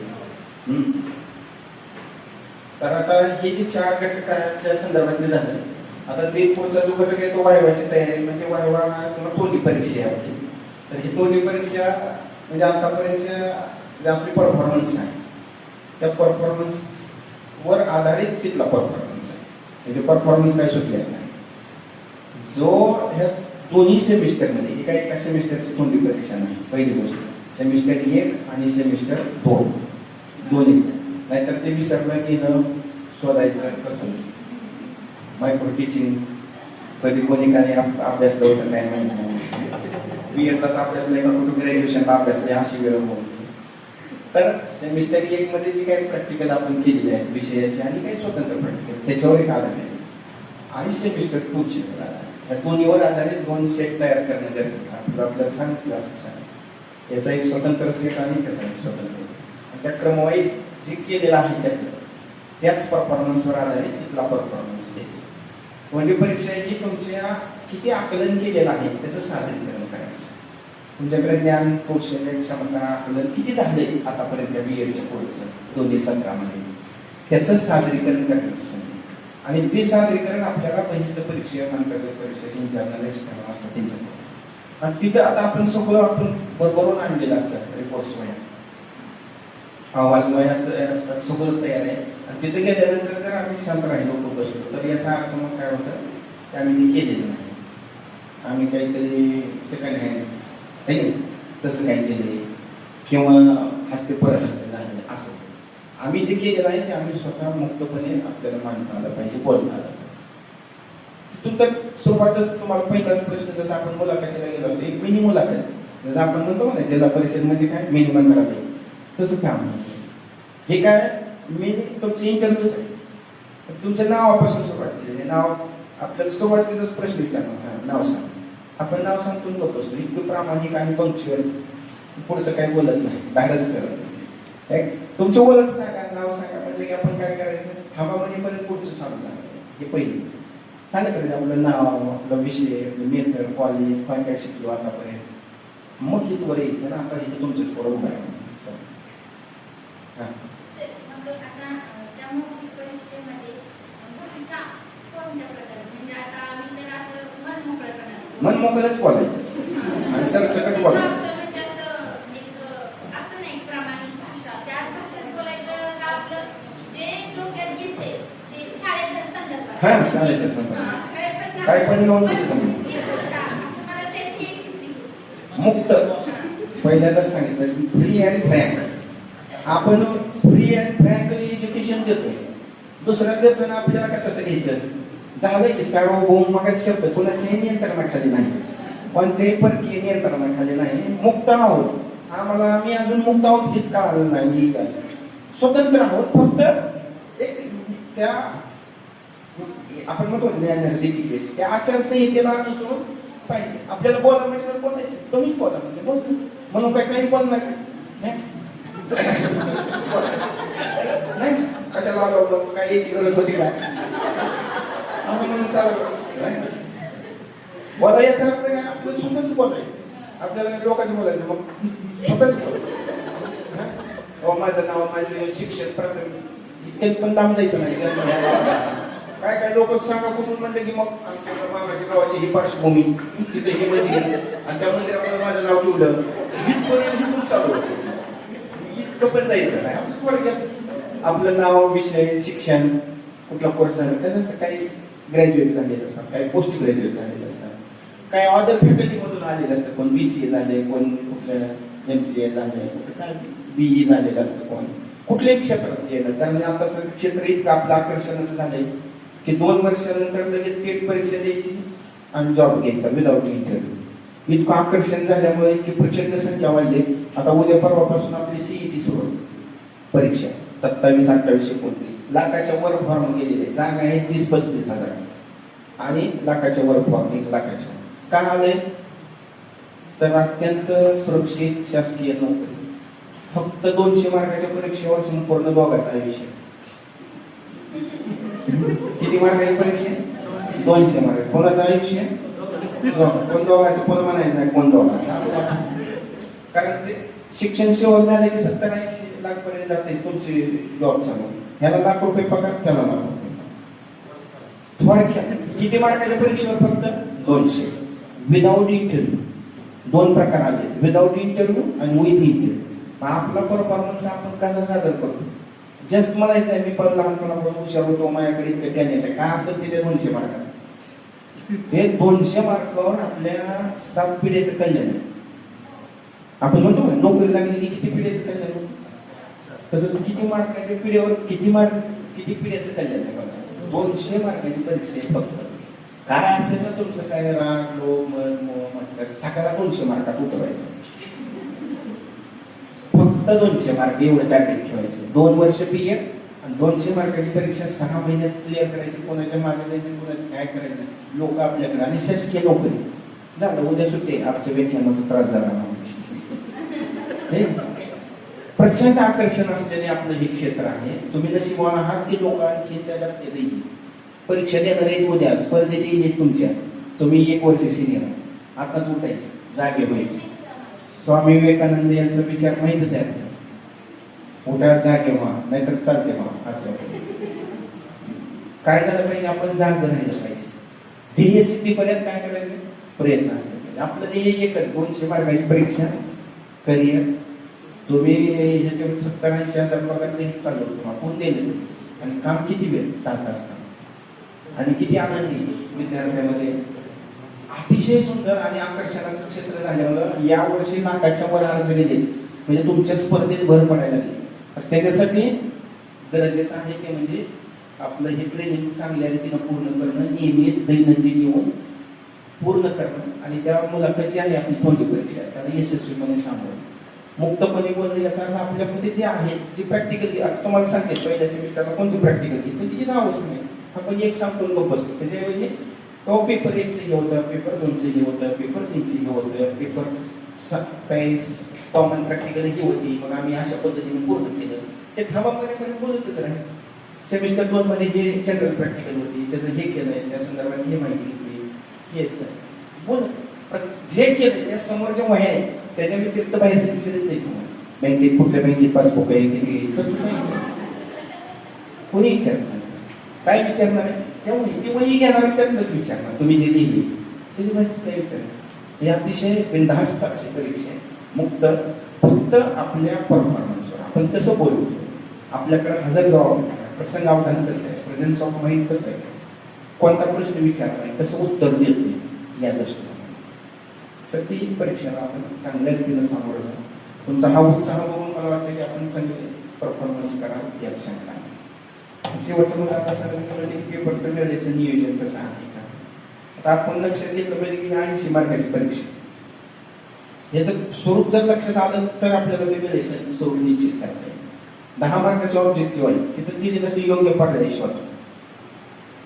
कोण पर्याय देते, कोण वाक्य देते, कोण क देते, आहे की नाही, किती विविधता आहे, सामाजिक विविधता. एकदाच कन्फर्म करा तुमच्या शिक्षकांकडून की आम्ही काय लिहून द्या. अजून सुद्धा तुमच्या एक वाक्य घाबरतात, कोण पूर्ण वाक्य देते, कोण पर्याय देते, कोण त्याचं ते ऑप्शन. तुम्हीच ठरवा तुमचं एक पॅटर्न, तुमचे व काय नाही हवा म्हणजे तिथं वेळ वाचेल तुमचं. आपण काय करतो की वाक्य देत जे काय असेल मी म्हणतात नाही हेच घ्या, तुम्ही मला कोणतं सर आपण दिन सांगितलं काय करायचं, तुम्ही ठरवा की काय नेमकं काय, पण त्यात वेळ वाचेल. कसं त्याने knows what to do but that knows how to do. कसं आमचं आपलं BEd कशावर आधारित आहे, हाऊवर आधारित आहे, व्हॉटवर नाही. एक लक्षात घ्या, इथं आल्यापासून तुम्हाला सांगितलं जाते की व्हॉट महत्वाचं नाही, काय महत्वाचं आहे, हाऊ, कसं, सगळं कसं कसं शिकवायचं किंवा कसं काय असेल तिथे सुद्धा तेच वापरायचं परीक्षेमध्ये. एक बाबी पहिल्या प्रश्नासाठी माझा कुठं वेळ वाचायला, दुसऱ्याचं काय टिपाणी काय विचारलं हे महत्वाचं असतं. न विचारता ते बाकीचं लिहितो आपण, त्याला पार्श्वभूमी त्याची वेळ जे विचारलं ते पाहिजे. आता प्रश्न विचारला आपल्याला म्हटलं आयोगाची वैशिष्ट्य, मग एवढे आयोग झाले, त्यातला हा योग आयोग आणि हा योग आयोग की मी उत्तर देईल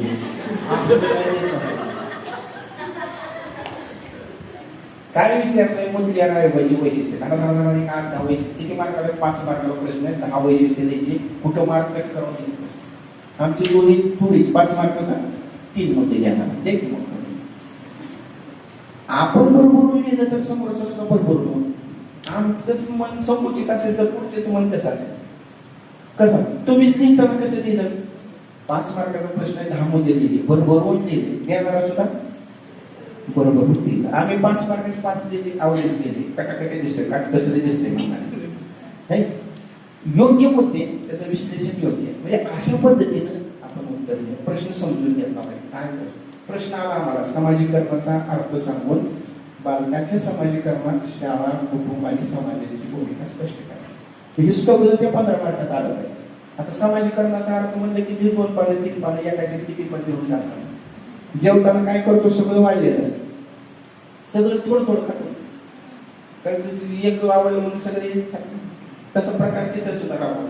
समाजीकरणाचा अर्थ तेवढाच द्यायचा. पुन्हा हे तिन्हीचं पण उत्तर त्यात आलं पाहिजे. बालकाच्या समाजीकरणात शाळेची भूमिका, बालकाच्या समाजीकरणात कुटुंबाची भूमिका, बालकाच्या समाजीकरणात समाजाची भूमिका, हे 4 मुद्दे आहेत. कुठली झाली 4, पहिला समाजीकरणाचा अर्थ, दुसरा आहे 3. असं जर सेपरेट त्याला मुद्दा टाकून उत्तर दिलं तर त्याची मांडणी चांगली होते आणि मग ते 15 पैकी होऊन जातं. आम्ही काय करतो उत्साहाच्या वरात समाजीकरणाचा अर्थ कुठवर आला आम्हाला आता बस करू आता काय करू बालकाचं कुटुंबाचं घेऊ असं करू त्या प्रत्येकाला नियोजन करायचं ह्याच्यात किती मुद्दे द्यायचे आता बालकाचे समाजीकरणात कुटुंबाची भूमिका एक 5 मुद्दे द्यायचे ठरवा नाही 5 द्यायचे 7 द्यायचे तेवढे झाले बस नाही पुढचं अशा पद्धतीनं माहिती केली तर ते आपल्याला एक झालं तर सुरुवातीपासून आपलं नियोजन पाहिजे प्रश्न एक मध्ये काय करावं प्रश्न दुसऱ्यात काय करावं तिसऱ्यात काय करावं अशा पद्धतीने नियोजन केलं तर आपल्याला चांगलं होतं तर हे या निमित्तानं आपल्याला आपल्या कॉलेजच्या वतीनं माननीय प्राचार्य भगवान सर आदरणीय मॅडम दुधाते मॅडम यांनी तसेच डॉक्टर पंडगर सर आणि सर्व आपले शिक्षक वृंद आणि आपल्या सर्वांच्या उत्साहानं म्हणा किंवा तुमच्या सर्वांच्या ही एक संधी मिळाली निश्चितच आपला विषय विद्यार्थ्यांसमोर मांडणं एक मला सुवर्ण संधी वाटली आणि म्हणून हा विषय तुमच्यासमोर मांडण्यासाठी ज्या काही बाबी आवश्यक वाटल्या त्या घ्या चांगल्या बाबी घ्या की ज्याचा तुम्हाला परीक्षेमध्ये भावी जीवनामध्ये उपयोग होईल समकालीन भारत म्हणून सुरुवातीलाच म्हटलं होतं हा समकालीन भारत आणि शिक्षण हा विषय फक्त विषयापुरतं मर्यादित न राहता जीवनापुरतं मर्यादित करायचे कारण हा पेपर किती मार्काचा आहे 100 मार्क आणि आम्ही किती म्हणलो नाही 80 20 मार्क कटच केली 80 आयुर्मान 80 पर्यंत 60 पर्यंत तसं पूर्ण 100 मार्काचा 80 अधिक 20 असंच सांगायचं नाही हा पेपर किती तुम्हाला विचारते दिसते वाहिनी किती मार्काचा पेपर सांगताना कसं सांगायचं 80 अधिक 20 असंच सांगायचं नुसतं 80 सांगितला इनकम्प्लीट नुसतं 100 कसं 100 म्हणजे आपली 100 मार्काची फेल त्यामुळे सांगतानाच आपण काय करायचं निश्चितपणा म्हणजे आपल्या ध्येयामध्ये निश्चितपणा असेल तरच आपण आपलं ध्येय साध्य करू शकतो आपण जर गोंधळलेलं असेल तर समोरच्याचाही गोंधळ राहतो आता गोंधळलेलं कसं 80 सांगायचं 100 सांगायचं गोंधळ आहे 80 अधिक 20 सांगितलं समोरचा आपला गोंधळ कारण पुन्हा ते प्रश्न विचारणार नाही त्यांना सांग तर अशा काही छोट्या मोठ्या गोष्टी आपण समोर सांगितल्या पुन्हा एकदा आपल्या सर्वांचा हार्दिक आभार व्यक्त करतो